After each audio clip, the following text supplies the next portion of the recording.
I saw this recently right here in our church. I saw a friendship form between Dwight and Paula Height and Arthur and Stacy Allenbaugh and their kids, River and Corbin. Here's actually a picture of the couples. This is Dwight and Paula on the left here, and Arthur and Stacy and River and Corbin on the right there. And they all started attending our traditional service really in the past about a year. And they sat in the same section right over here. And what began as a simple hello for them turned into something more.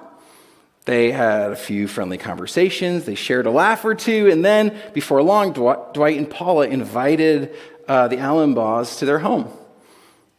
Now, Dwight has been battling cancer for years, and when his health took a turn, it wasn't a pastor and it wasn't a staff member who noticed that he wasn't here.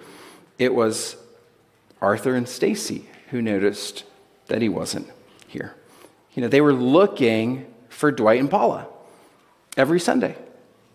And church felt different without Dwight and Paula there. And for a while, Dwight recovered, and he came back to church for a time, and we got to see a smile again. And then in September, Dwight lost his battle with cancer, and he went home to be with the Lord. I had the privilege of being with him towards the end and got to pray with him and Paula.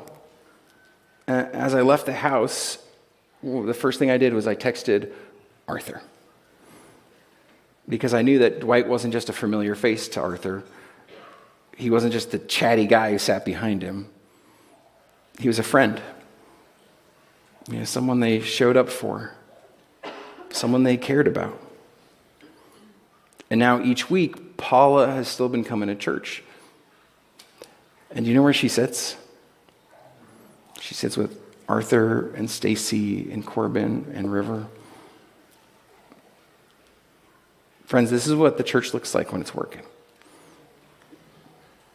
This is what it means to foster authentic connection.